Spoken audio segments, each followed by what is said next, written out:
Hello everybody. So after some break, we were coming back to the lectures, and I have to recap the latest what we were talking about last time. So last time we actually were in the middle of the description of discrete time crystals in system with many body localizations. And I focus on the version of the discrete time crystal proposed by Dominic Els and co-workers. And what they did, they consider the time periodic Hamiltonian, which consists of two parts. The first part is simply the rotation, the spin flip process, because this is during the, let's say, the period from 0 to t1. If epsilon is equal 0, then what we do, we actually apply the spin flip operation. During the second part of the period, there is a following Hamiltonian, and the system evolves according to this Hamiltonian, and so on, just a periodic evolution. And what we have shown last time, that if we consider perfect spin flip, so epsilon is equal 0, and we simplify slightly also the second Hamiltonian by setting or this external field equals 0, then it was very easy to write the Floquet states of the system, which are all Floquet states are from pairs of states when we have a symmetric or anti-symmetric superposition of all spins polarized along z direction, plus or minus the same spin with the reverse direction. So this is a Floquet state, but as you see, of course, they evolved with the period of the driving, but you can see that these are actually Schrödinger-Cat-like states, because it is sufficient that we measure the direction of only one spin, and if we get, let's say, ml or m or minus ml, then the system collapses either to this state or to this one, and then what we shown that the time evolution of the magnetization along that direction. Time evolution takes place with the period twice longer than the driving period, and then we identify this phenomenon with the spontaneous breaking of the discrete time translational symmetry, and basically with time crystal. Okay, so that was what else we did. Then I have shown you that if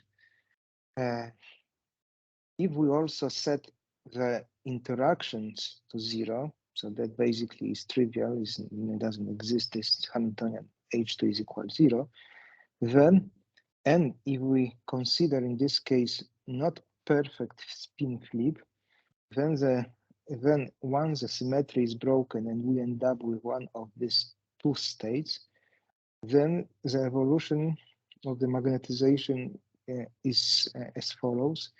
So also we see that there is a period time evolution with the twice longer period than the driving period, but we also see that there is some, let's say, additional factor, and this additional factor is actually related to some beating of the magnetization, because if we start with the polarized spin, then each spin flip is not perfect, so we are slightly dephase, and altogether after the time number of periods, which is inversely proportional to the epsilon, the magnetization decays. And if we perform Fourier transform of this signal, then what we will see that there are two peaks which are located symmetrically around the basically omega over 2, around the peak which we would expect if we have a nice discrete time crystal evolution. But this peak is absent, but instead we see two peaks which are responsible for the beating signal of the magnetization. Okay, so that was what I told you last time, and now we can continue. And let's say, and now this is what we see, but in the absence of the interactions. But the interactions are essential in the formation of discrete time crystals because they ensure that the system is stable against perturbation, but perturbations which preserves discrete time translational symmetry. So we always assume that the discrete time translation symmetry is perfectly fulfilled, but we can consider different perturbation. And one of the perturbation is just, for example, not perfect spin flip. So I will show you, you will see that in the presence of the interaction, even if there is some not perfect spin flipping processes, we still will observe discrete time crystals. This is one thing. The other thing is that what we the system which we consider is let's say the second Hamiltonian. All these coefficients are actually random numbers, random numbers, and this kind of Hamiltonian, the system described by this Hamiltonian, reveals many-body localization. But now we have the system which is periodically driven. So in order to check if the system is still if the system still breaks ergodicity, what we can do, we can diagonalize the Floquet evolution operator. Remind you, this is evolution over one period.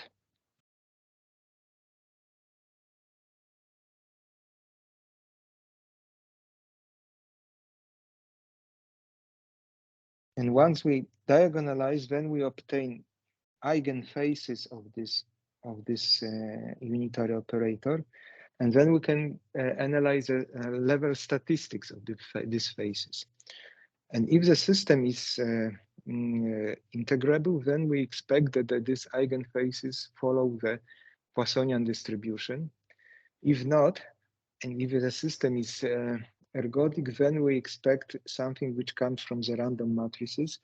But because now we consider not the Hermitian matrices or symmetric matrices, but unitary matrices, we have to compare this with more precisely with the so-called secular orthogonal ensembles.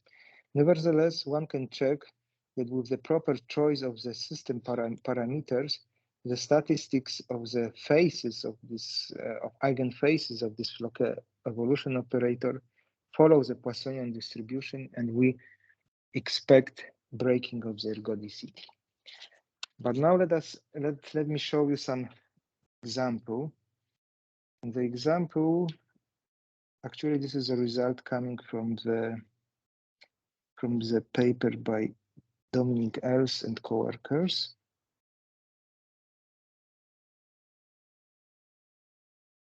Okay, so that is what they chose. They chose the following parameters: randomly J from the interval uniformly, but with a uniform distribution from the interval following interval, and these external fields are also random numbers chosen uniformly from different ranges.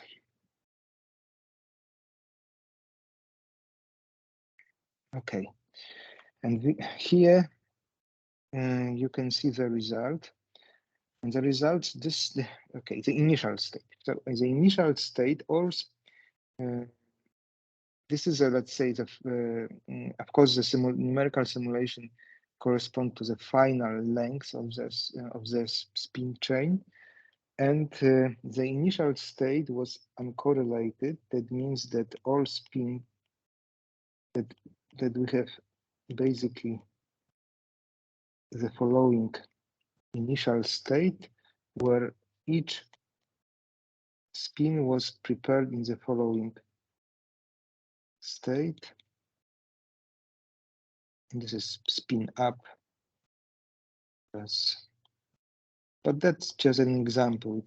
Actually, if we choose, you can choose arbitrary, uncorrelated initial state, and then we will see the same.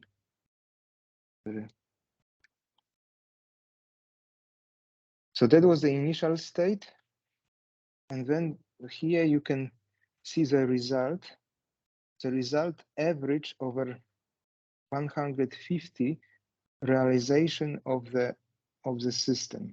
Each realization corresponds to the random choice of these parameters.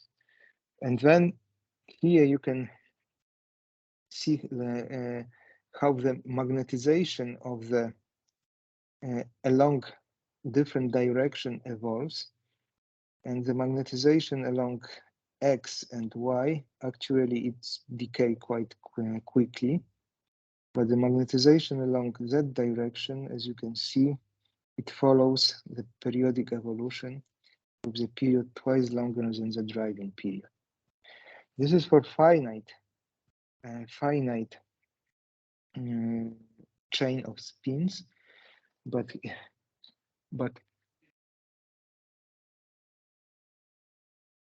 you have to, I'm sorry, you have to.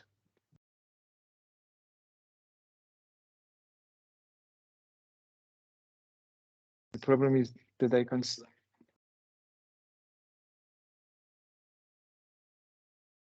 Ah, that's true. That's true. Which one? Which is? Thank you very much for this. This should be Z. That's true. Thank you. Problem is that I can't hear clearly because of my headphones. And okay, so we can continue. And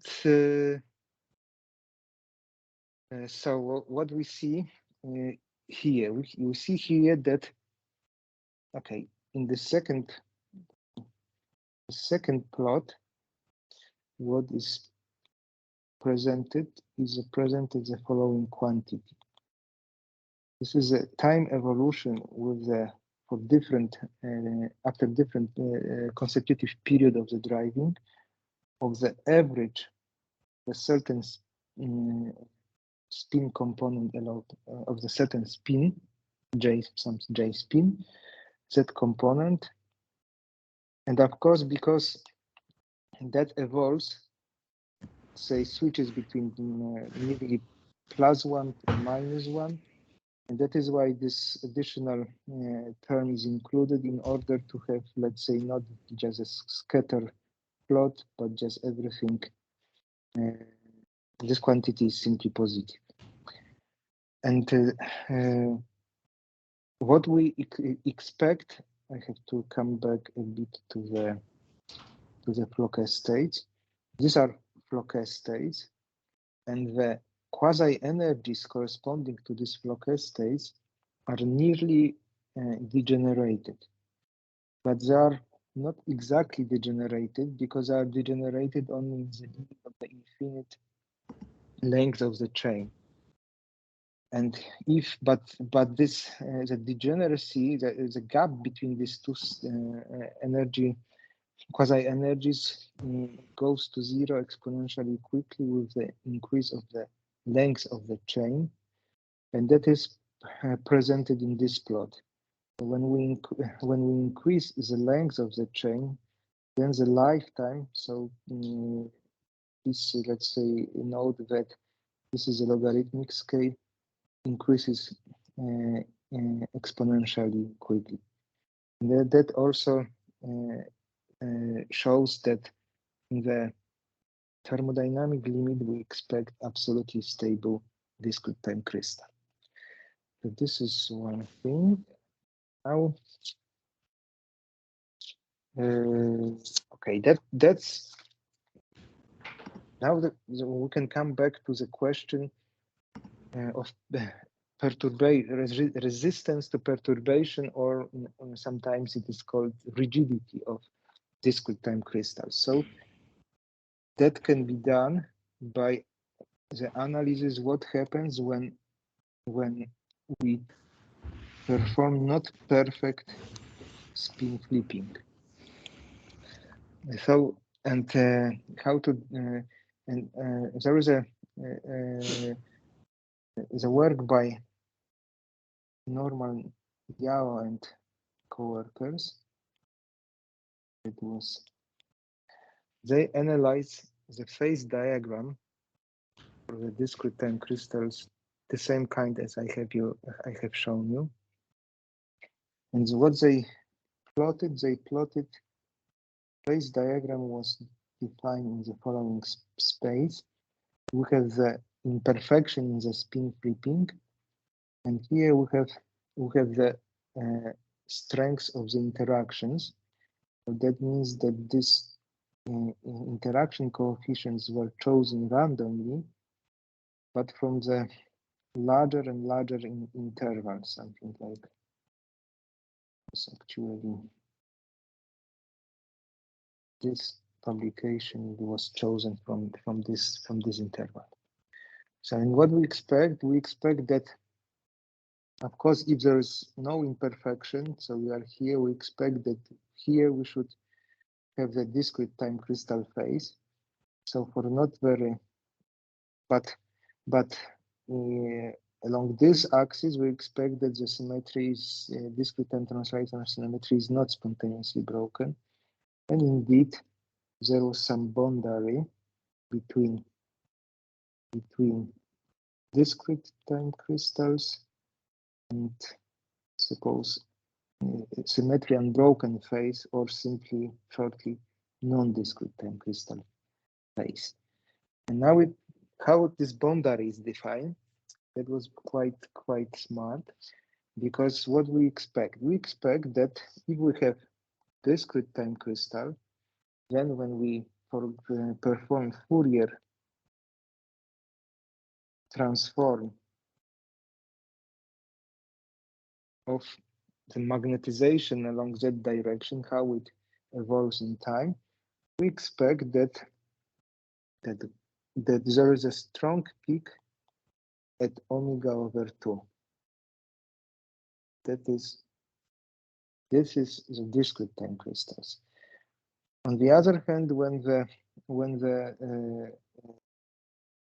imperfection in the spin field is sufficiently strong, then we expect that there should be some two peaks around omega over 2. And at the border between these two phases, where we expect that in different realization of the disorder, different realization of the experiment, the system has a difficulty to decide on which side it is. Sometimes the system is displays, let's say, nice peak at omega over 2. Sometimes we see splitting and so on.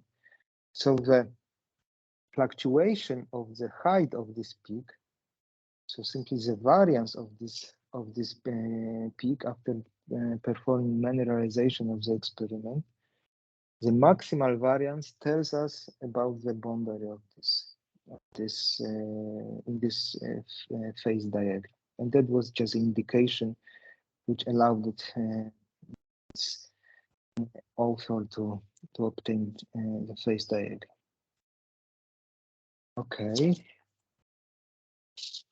Now there is a question, because that this is the idea of discrete time crystals in spin system with many body localization, but the question about is these systems, these discrete time crystals, are absolutely stable or not?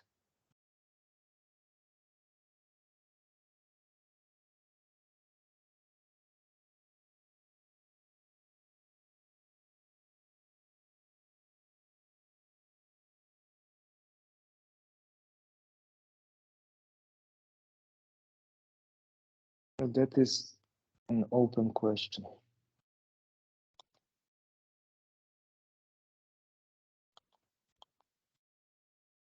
Of course, in a rigorous mathematical sense. All numerical simulations, let's say, suggest that they are, but this is not the proof that when we take the limit first, that the system goes to infinity, and then we take the limit that times goes to infinity, that our discrete time crystal evolution survives. So that's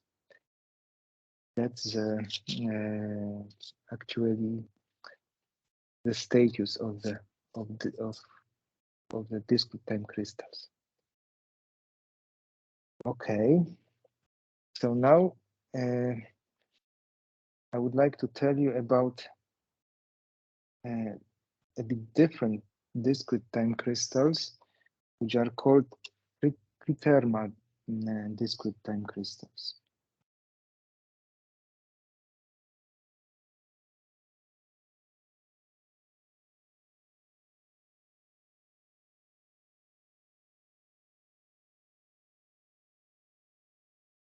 Okay, so apart from the discrete time crystals in ultra-cold atoms bouncing on an oscillating mirror, which I have introduced during this lecture, and apart from discrete time crystals in many-body localized systems, quite a few different discrete time crystals in spin and in lattice systems have been proposed in the literature. And they are sometimes called clean discrete time crystals because they don't have any disordered component. And some of them can be analyzed from the point of view of the prethermalization phenomenon. And so I would like to consider this kind of crystals, but first, let me consider what in general prethermalization means in periodically driven system. First step is generally prethermalization.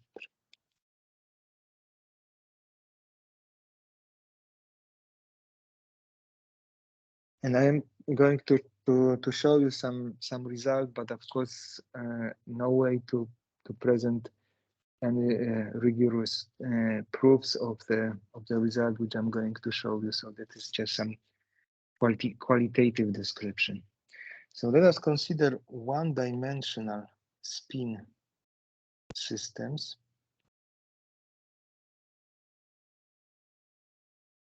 Periodically driven.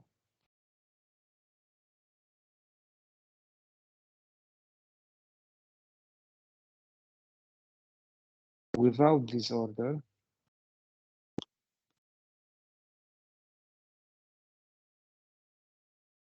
And with interactions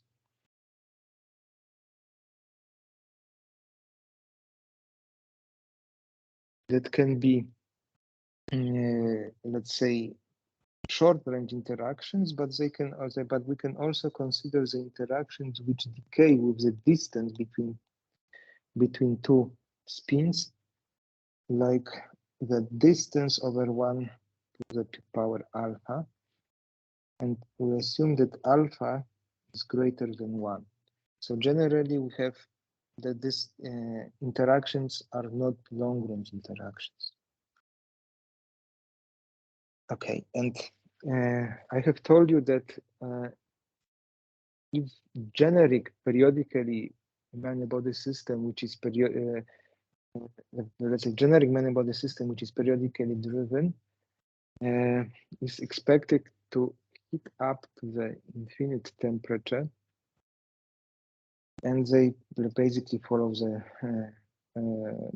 ergodicity, and we expect especially no discrete time crystal behavior. However, if the frequency of the driving frequency omega is much larger than the frequency corresponding to the local interactions between these spins. Then we have two different time scales. That means that for such high frequency driving, the system needs many local rearrangements in order to absorb one quanta of the driving. And then it means that the thermalization of this system, thermalization times, becomes very long, and it turns out that it is exponentially increases exponentially with the ratio of the driving frequency to this local interaction energy, to the frequency related to the local interaction energies. And then for times smaller than this thermalization time, it turns out that the evolution, the Floquet evolution operator, which in general can be written as an exponential from the integral of the time periodic Hamiltonian. Here, this is just the time ordering operator, just standard stuff. And that Floquet evolution operator can be approximated for t smaller than t star by the following evolution operator. Because in general, you can always write this equality. But the point is that if this Hamiltonian was local, then this operator, this new Hamiltonian, is also local.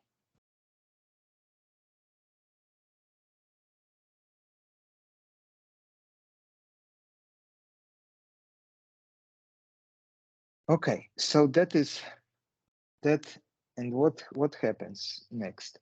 So what we have the, so that means that we have certain Hamiltonian which can be obtained by some series of unitary transformation which preserves locality. So we have a certain Hamiltonian, which is this D star is an effective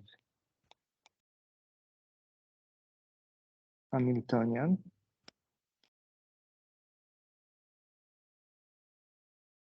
if T is smaller than tau star. And now we can ask, okay, what properties of this Hamiltonian can have? And if D star follows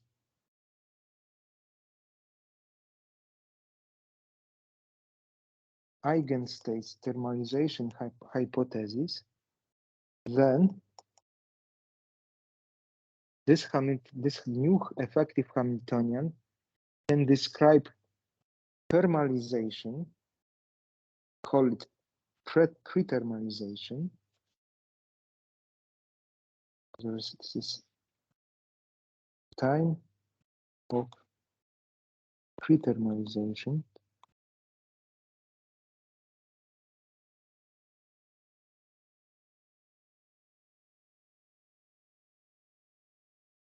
Of course,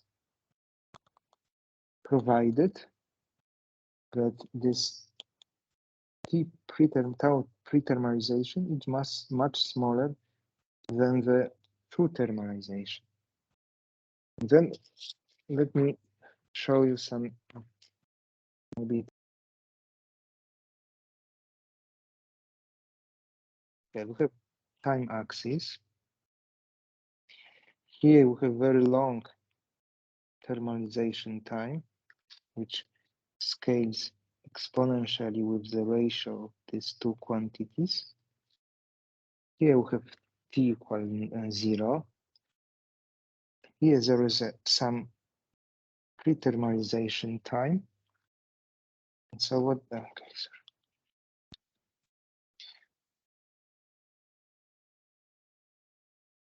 So during this period, D star is valid.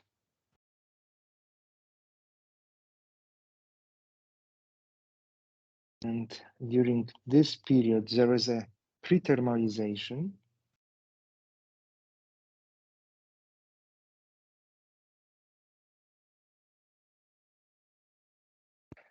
And here, this is pre-thermal phase. And of course, this is in this period, D star is not valid. And this is true thermalization.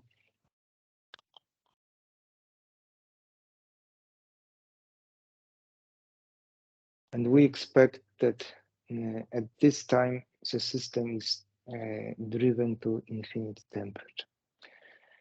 That's a general idea of thermalization, pre-thermalization and pre-thermal phase. But now let us, we are, of course, in discrete time crystals, we are somehow more ambitious because we don't only want to have the situation that the system does not thermalize, but we also want that that it not thermalize, but it reveals stable periodic evolution. So concerning the let's say so-called pre-thermal discrete time crystals, we need some more specific treatment. That is why.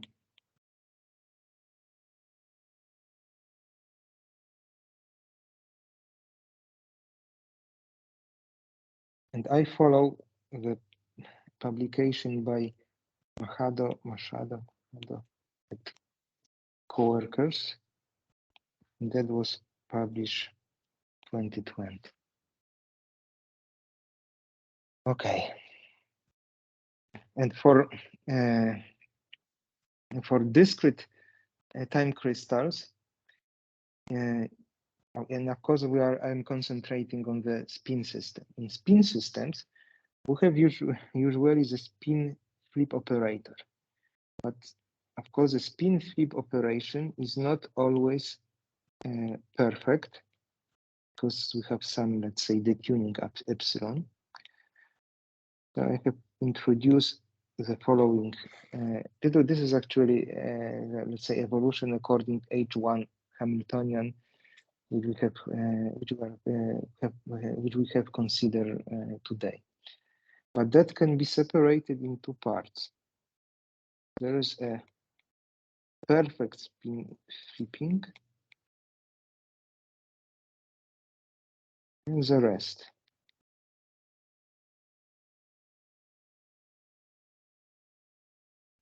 And that part, to shorten notation, we call capital X operator. So in general, Bloquet evolution operator now can be written as a product of the spin flip and the rest can be very different. There is some time periodic Hamiltonian. And now the similar approach, like for a general prethermal systems, lead to the following form of the effective of the approximate form of the Floquet evolution operator. So again, that is valid for time up to the true thermalization. So we assume high frequency driving. And then this Floquet Hamiltonian can be written as a spin flip and similar effective. This evolution operator can be written as a spin flip and the evolution according to the effective time-independent Hamiltonian, similar like we have in the previous case. However, it is also possible to ensure that this effective Hamiltonian commutes with the spin flip operation. Okay, so what next? So then let us calculate how the evolution over two periods, how it looks like according to this effective evolution operator. So we have to apply our Floquet operator twice.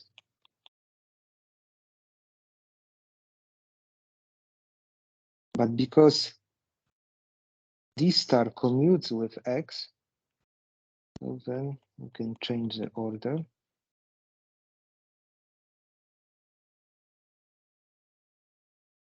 And that one is equal unity because it's twice double application of the spin flip is a unity operator.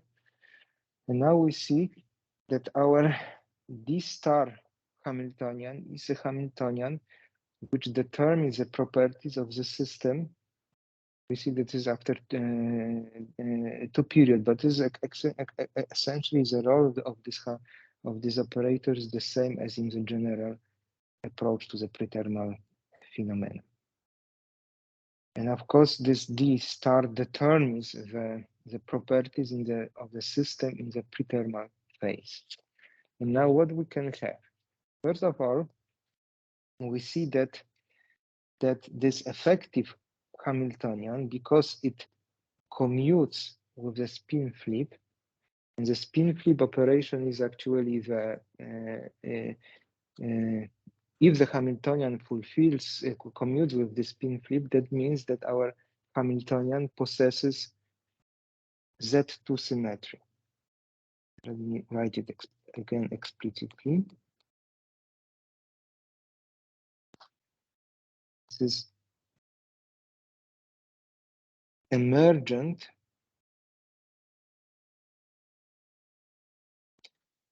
Z2 symmetry. This is emergent because the entire system can break this Z2 symmetry. And for example, here we see that this kind of evolution breaks that Z2 symmetry because there is no perfect spin flipping. But if this effective description is valid, then we see that effectively there is our effective Hamiltonian follows the Z2 symmetry, and that is why it is called emergent Z2 symmetry. Okay, so that's a preparation.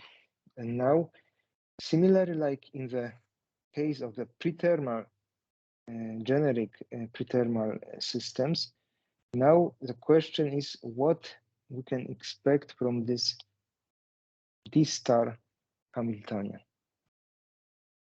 And D star, it fulfills Z2 symmetry, but it can describe the system where this Z2 symmetry is spontaneously broken. Similarly, like, in a periodically driven system, we know that there is a discrete time translational symmetry, but discrete time crystals are the system which spontaneously break this symmetry. So even if the system follows a certain symmetry, there is a question that maybe the symmetry is spontaneously broken. So let us consider that, just I would like to write it, that D star can break spontaneously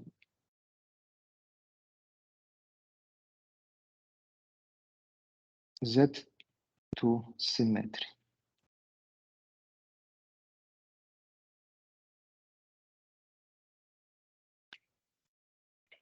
And now it can break Z2 symmetry, but also it depends what the system we have. And let us consider two options. In the first option, the ground state,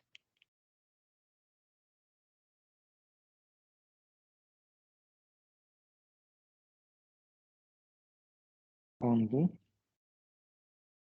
or all excited eigenstate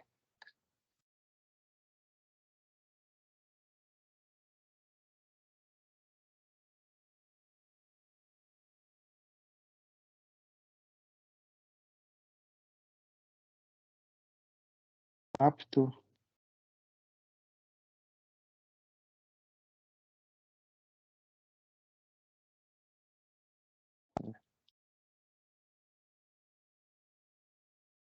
energy. Because it can all state can reverse the symmetry breaking, but just let us consider this two kind of situation. Okay, so in a sense of okay, maybe I don't make it more confusing. Okay, so now the next conclusion. Suppose that now if Z2 symmetry is broken, then what we can expect? Okay, first of all, let me summarize it again. So what we have? We have a system which is high frequency driven. We are able to obtain some effective Hamiltonian which describes the system in the pre-thermal phase. This effective Hamiltonian, if it is generic, it can follow eigenstate thermalization hypothesis. And if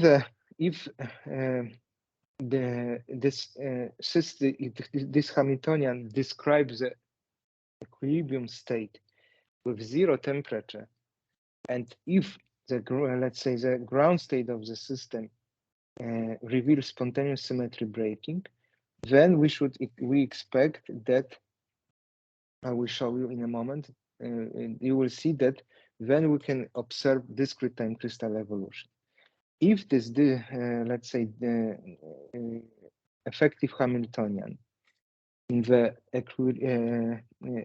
reveals spontaneous symmetry breaking, not only for the ground state, but also for some energy spectrum up to certain energy, then even if the system thermalizes, then even for non-zero temperature, if the temperature is not too high, then we expect spontaneous breaking of the spontaneous breaking of the Z2 symmetry.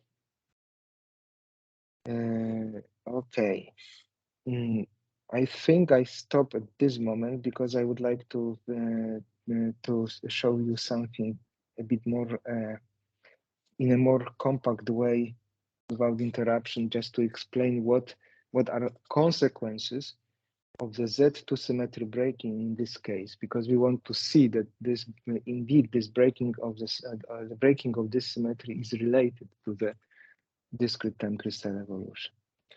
So we will be back in 15 minutes. Okay, we can continue.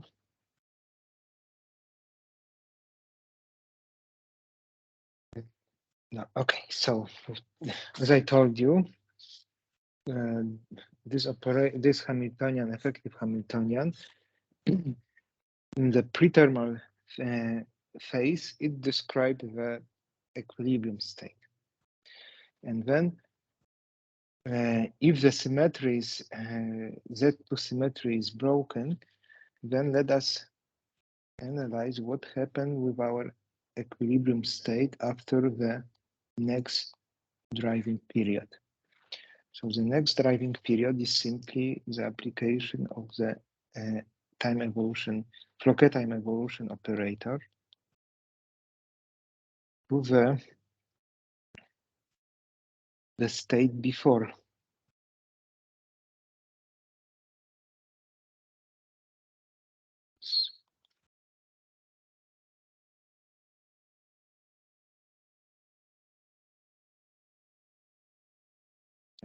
Just one thing, it was crucial, and I didn't, because this is it. The other hand, it doesn't matter because it commutes, but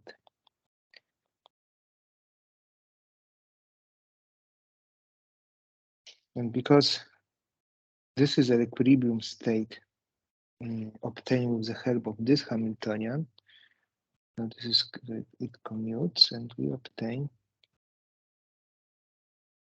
the following relation. But now we know that the Z2 symmetry is broken, and that is a Z2 symmetry operation. So that means that this state is not symmetric. That is why we have to, this is not equal to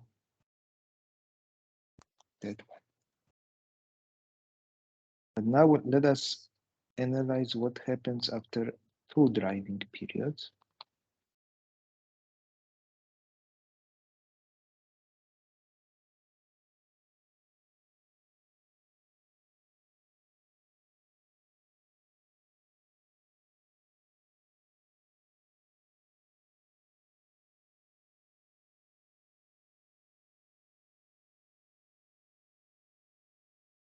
And of course, again, this D star commutes with everything. So what we get simply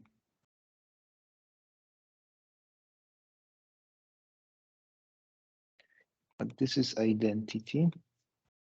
So that means that after two driving period, I'm sorry, we return to the initial state.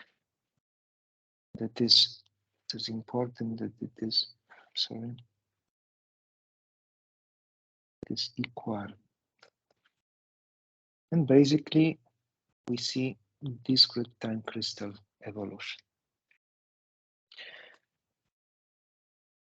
Okay, so that is in the pre-thermal phase. And now let me, that's a general idea of pre-thermal discrete time crystals, but now let me show you it's of course much better to illustrate a new phenomenon with an example. So let us consider an example.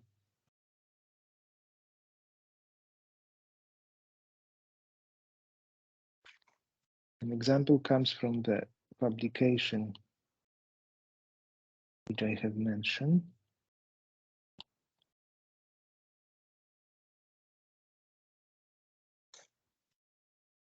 And there was a following Floquet evolution operator.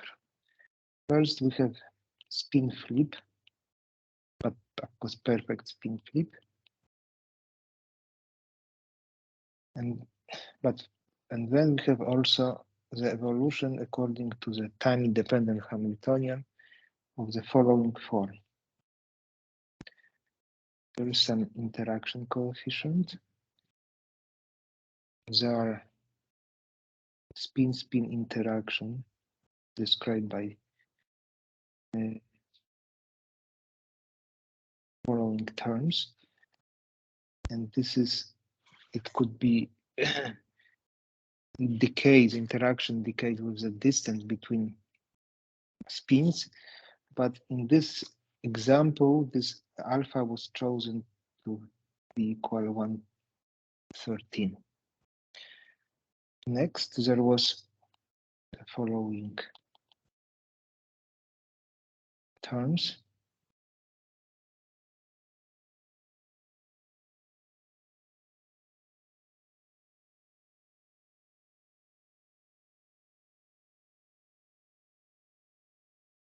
And finally,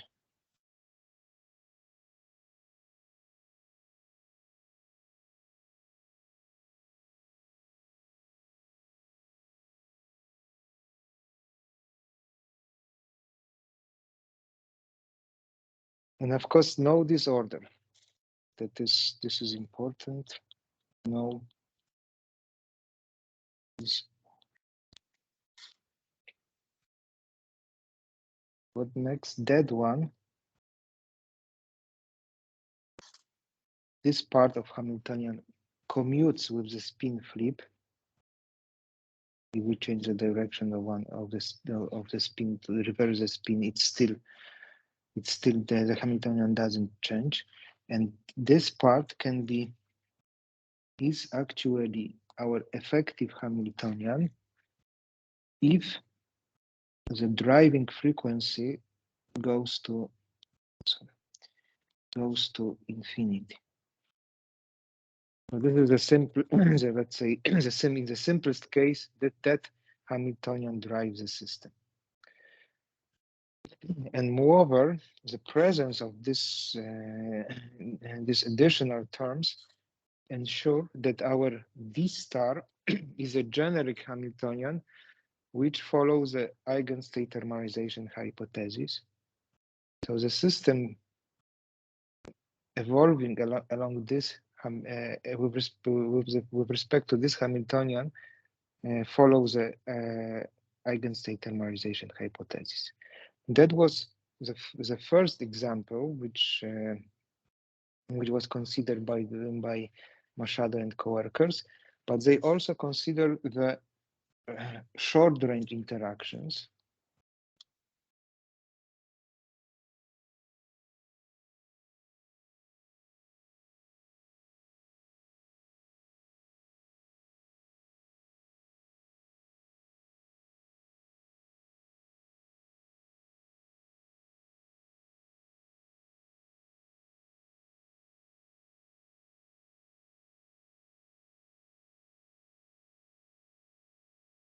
And then that's interaction terms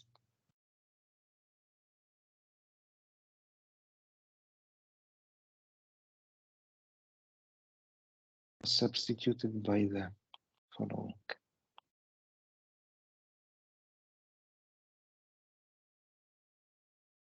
Okay, so now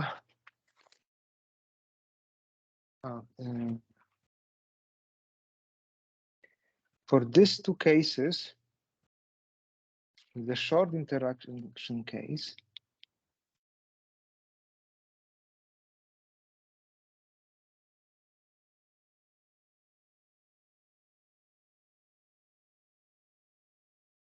the D star of a Hamiltonian break Z2 symmetry in the ground state only.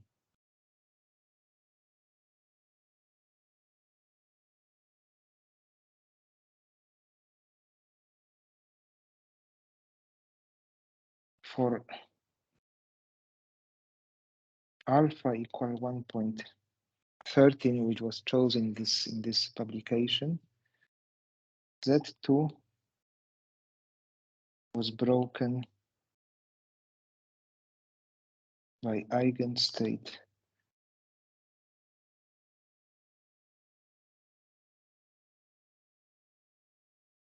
also, sorry, by excited eigenstate.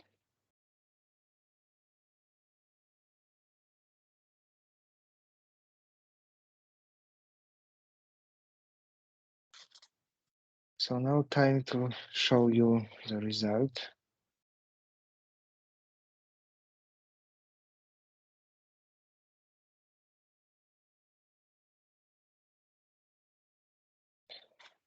Okay, first of all, the only, of course, finite system was considered. The chain corresponded to L equal 22.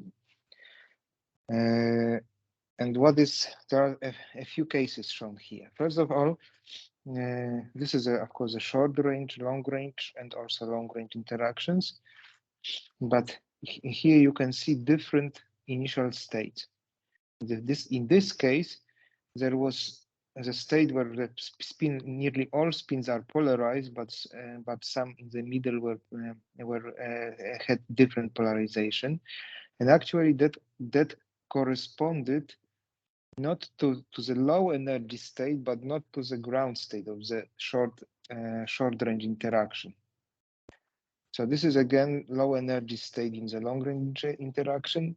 In this state, when we have many spins which are polarized in the opposite direction than others, That corresponds to the excited eigenstate, but sufficiently excited that this state was expected not to show the Z2 symmetry breaking.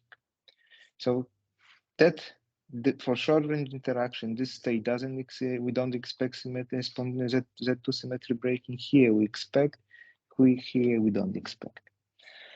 And now, what is plotted in the first row?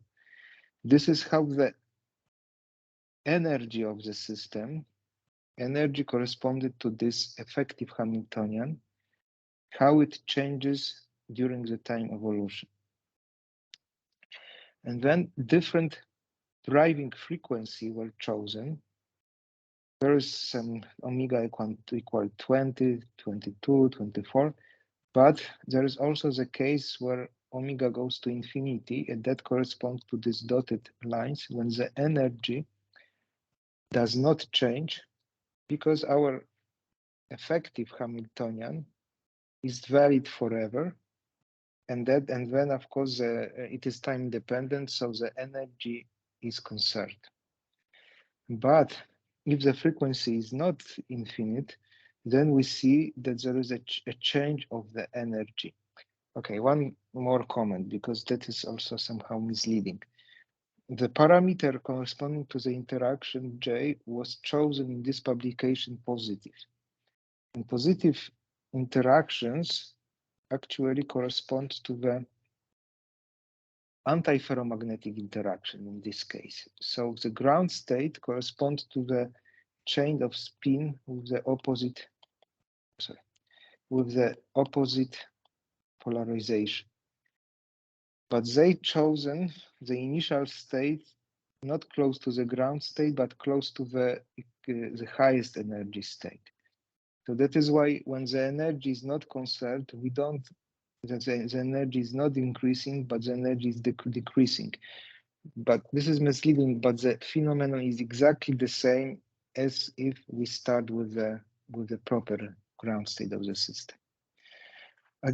Anyway, if omega is not infinite, we see that the energy is not conserved. So here it is a pre-thermal phase, but then something happened. But this pre-thermal phase is longer, the higher the driving frequency. And the same is true for, let's say, longer range interactions. When the energy is, according to this star, is conserved, the longer, the higher frequency of the driving, and also in this case, let's say that's similar behavior. Now the second row. The second row corresponds to the entanglement entropy. So we start from initially we start with the pure state.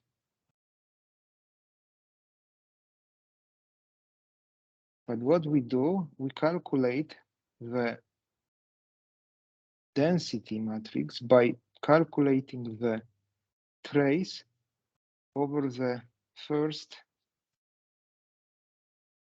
L/2 spins. And then it is not longer, in principle, it is not, in general, it is not longer a pure state. So we can calculate the von Neumann entropy, which is defined as follows. And then we have two cases. The first case, the minimal entropy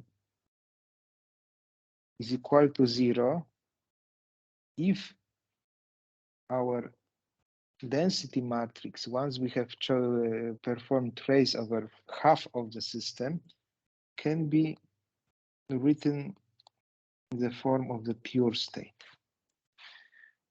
But the maximal entropy corresponds to the, for this chain, corresponds to the length of the chain, logarithm 2 minus 1. And that corresponds to the infinite temperature state,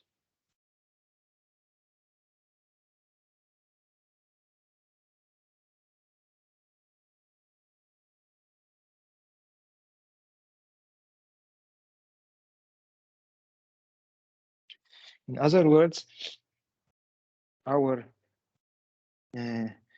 density matrix described the situation where any state of the subsystem is equally probable.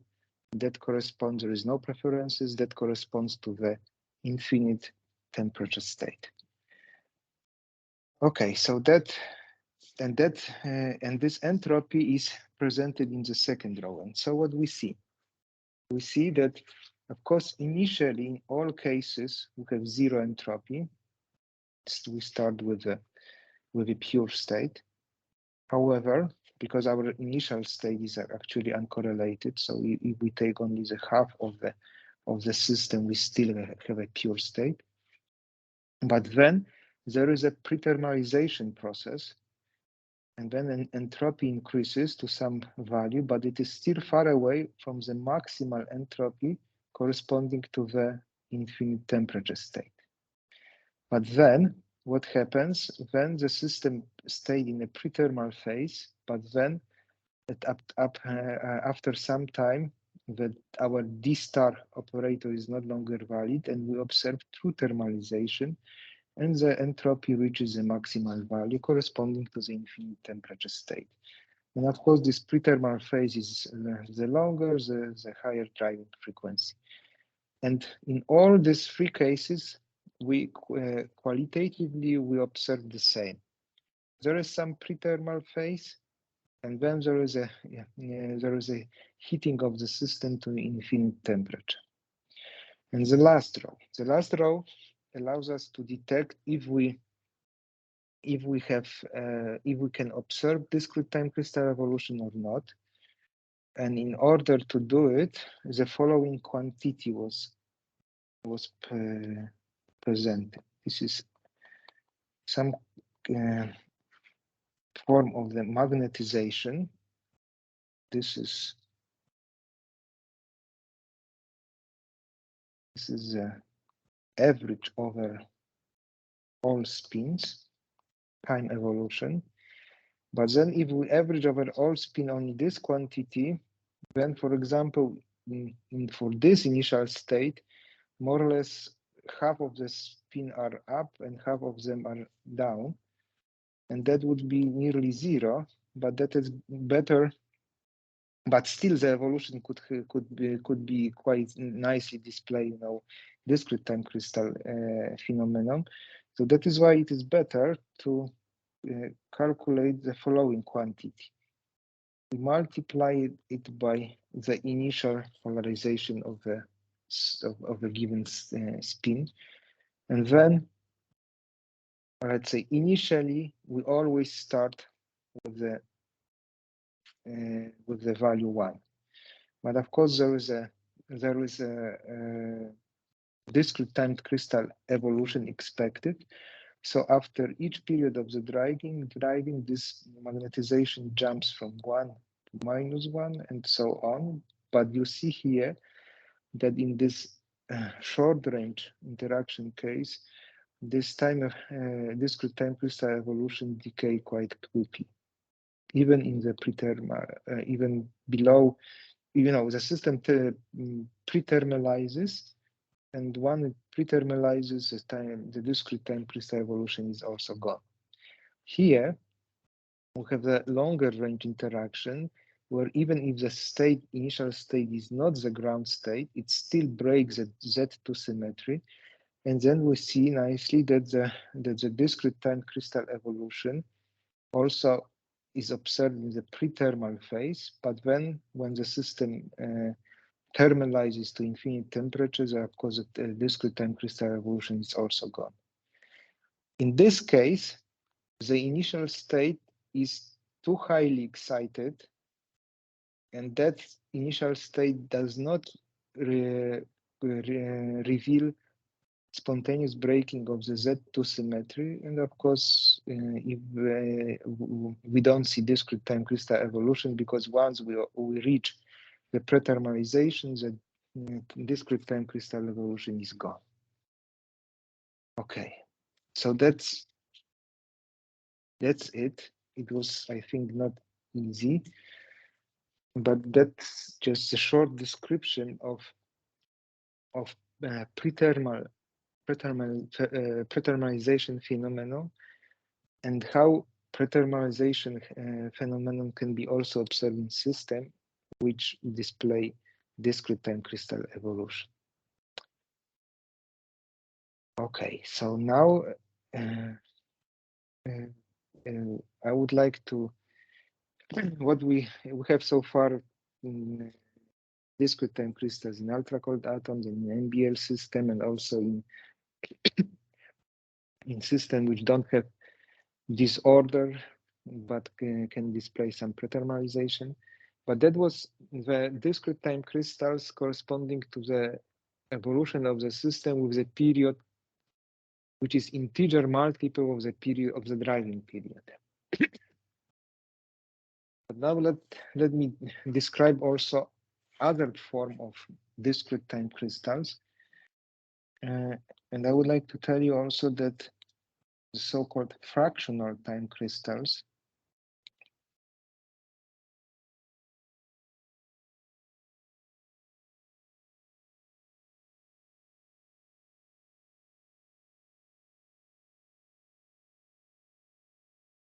can be realized.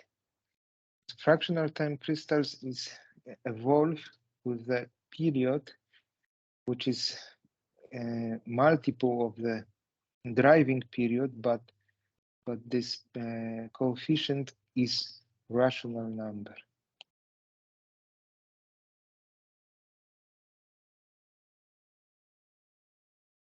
It was shown that there, in ultra-cold atoms bouncing on the mirror,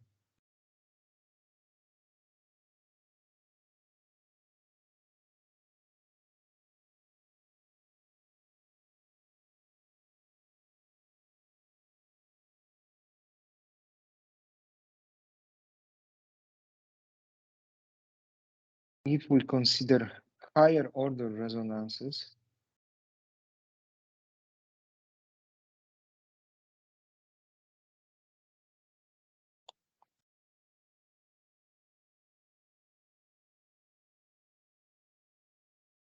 higher order means that the effective Hamiltonian is obtained not in the first order circular approximation, but in the second order. Then we can realize fractional time crystals, for example, with alpha equal 3/2.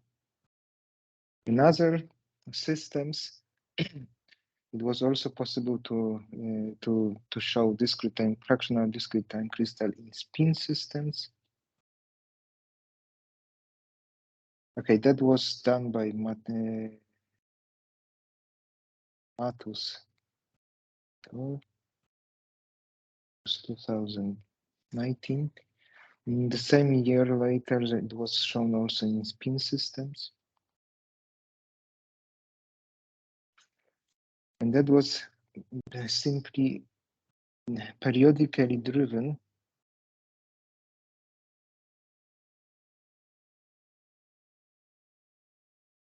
Lipkin-Meshkov-Glick model. This Lipkin-Meshkov-Glick model, periodically driven and just standard discrete time crystals, first was proposed by Russomano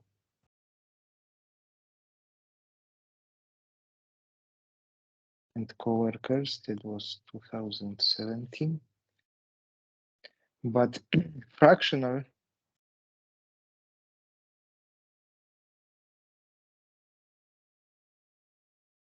were considered by PC and co-workers, and it was 2019. I'm not going to describe this kind of discrete time crystals, but I would like to show you that not only crystals, but also time quasi-crystals can emerge spontaneously in periodically driven system. So now let me consider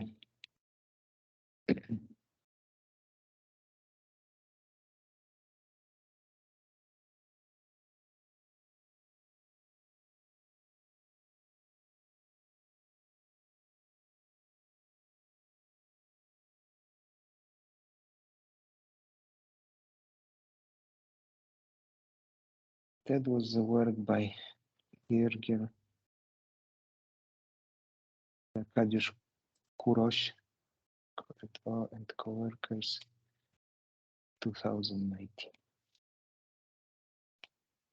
But before I tell you about this time quasi-crystals, first let me say a few words about standard quasi-crystals.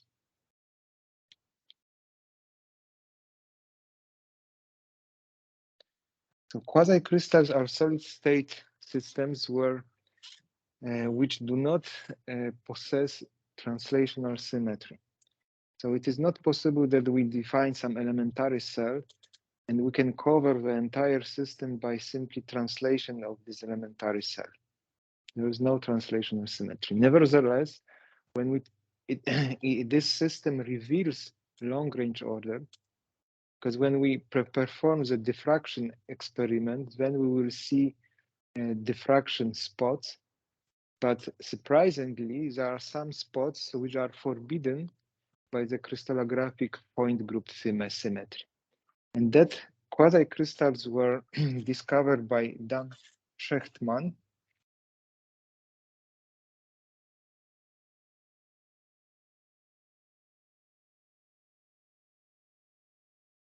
It was 1982.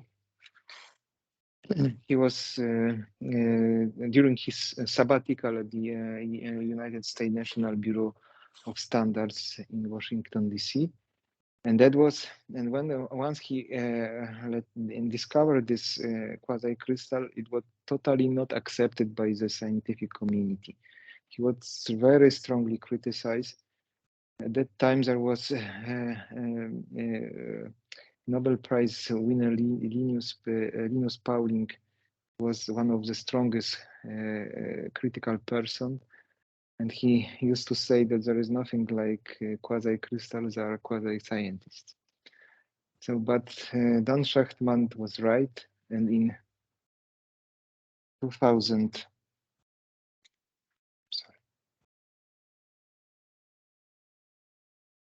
in 2011, he got Nobel Prize.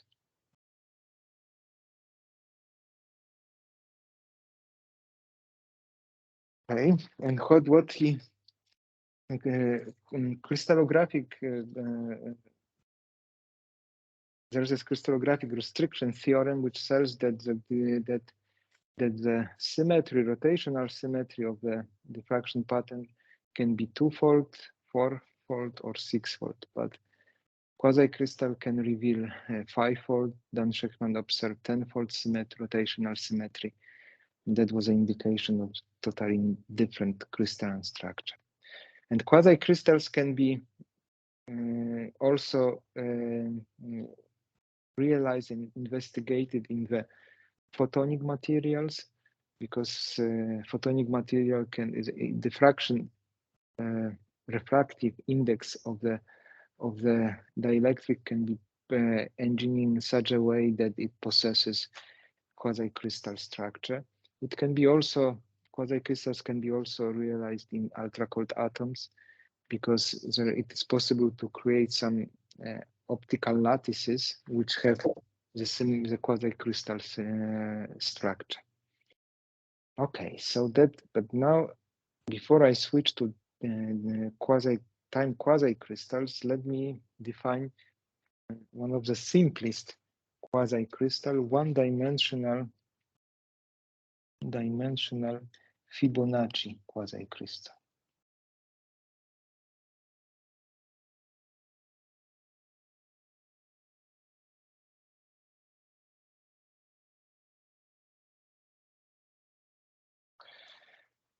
Okay, and and the Fibonacci sequence can be generated by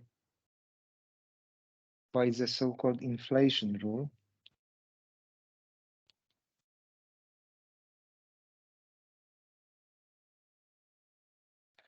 And this is the following: when we have some elementary cell L, and that the iteration is the following: L goes to LR, but when we have R goes to L. So we have start generation L, so L goes to LR. In the next iteration, L goes to LR, but R goes to L. And then again, L goes to LR, R goes to L goes to RR, and so on. And the point is that when we count how many letters we have after each iteration, they form the Fibonacci numbers. So Fibonacci crystal can be also generated differently. So let me show it.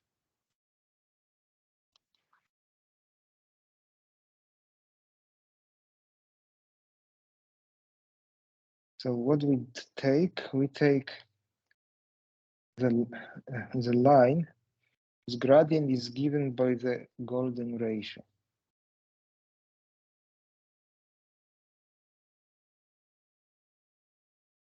And thus, then the successive cuts of the line with the vertical and horizontal axis of this square lattice generates the Fibonacci sequence. We can also, if we choose the line whose gradient is the rational approximation of the golden ratio, then we can generate the finite Fibonacci sequence. How long? It depends how good is this rational approximation. So this is a very bad approximation, so we have very short Fibonacci sequence. It is longer, and this is infinite because that corresponds to the golden ratio. Okay, so now that's the introduction, and now we can switch how to realize a system which is driven periodically and spontaneously quasi-crystal pattern is forming in time axis. So let us consider ultra-cold atoms which are bouncing but between two orthogonal mirrors. We have one mirror here and the second mirror here. They are orthogonal. So both of the mirror, they oscillate, but they oscillate with the same frequency. So we have discrete time translational symmetry in the system. And now let us assume that the if we have a single particle, then the description is very simple because the motion in this 2D motion actually separates into two independent motion along the X direction and along the Y direction. And assume that we have chosen the, let's say, resonant driving where we fulfill SX1 resonant condition with the left mirror. So this is motion along X that fulfills this resonant condition, but different resonant condition for the motion along the Y direction, and this is SY1 resonance. Okay, so now I'm not going to repeat the same strategy which we have in the case of discrete time crystals for ultra-cold atom bouncing on an oscillating mirror, but that the construction is pretty the same and very simple because for a single, we start with a single particle motion is separable into two orthogonal direction. So then we can define localized wave packets which are moving along the resonant orbit, and these localized wave packets are actually two-dimensional localized wave packets.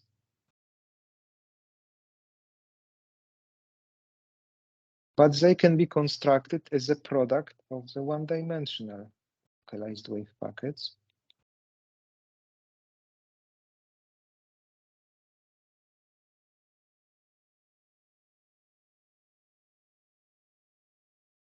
When Ix goes from 1 to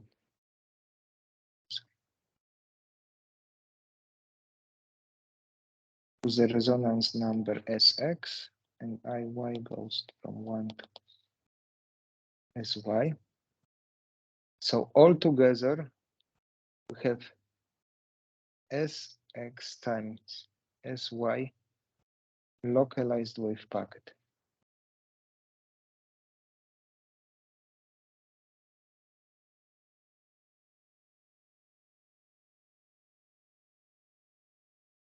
Of course, this is the entire.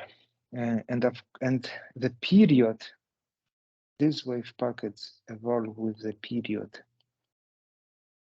t plus Sx driving period.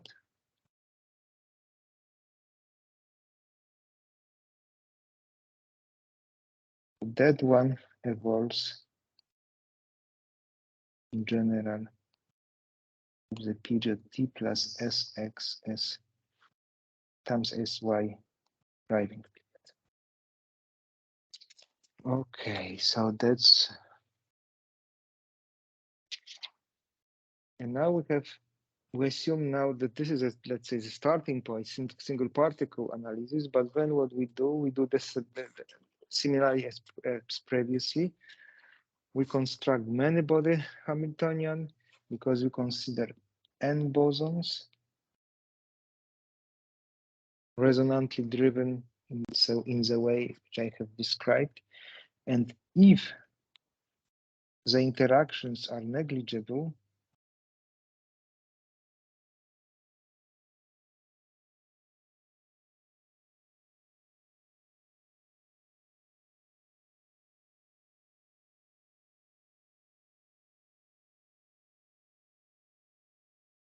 then in our resonant subspace, the many-body state is a Bose-Einstein condensate, where each boson is in the same single particle state.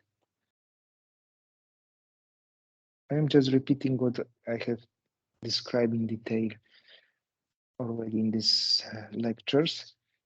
And the single particle state is the superposition of all wave packets. So we sum over all Ix and Iy.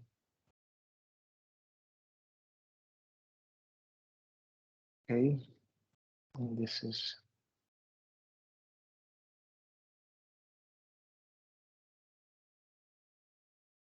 however, when the interactions are strong, if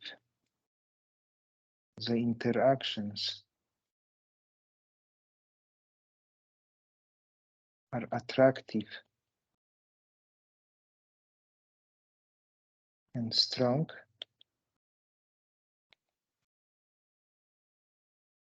then the many-body Floquet state is again kind of Schrödinger-Cat-like state.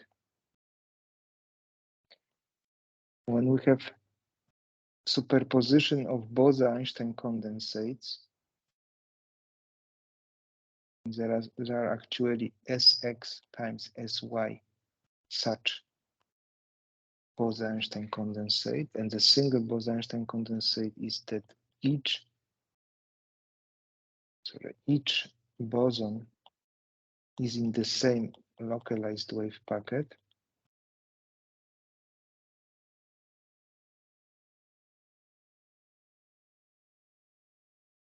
And we have superposition over Sx times Sy such Bose-Einstein condensates. And of course, that is not, it is vulnerable to any decoherence. And there is a collapse of the Schrödinger-Cat-like state to a single Bose-Einstein condensate. So we end up with a certain condensate where all bosons occupy the same localized wave packets.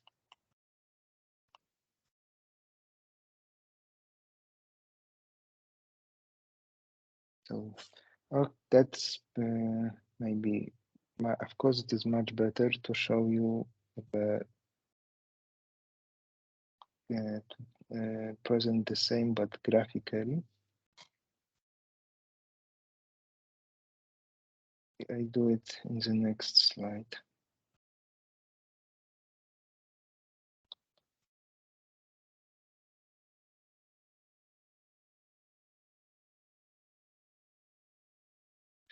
Let me first show you the first part. So what we have here, we have two mirrors. This is one mirror and the second mirror. Both mirror oscillates with the same frequency.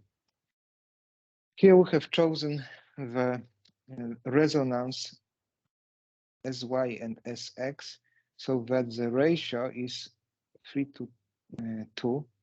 And this is very bad approximation for the golden ratio. But this plot corresponds to the situation where the interactions are very weak, and the system is a Bose-Einstein condensate where each boson is a superposition or in all these 6 wave packets. So all these wave packets evolve along these more complicated trajectories.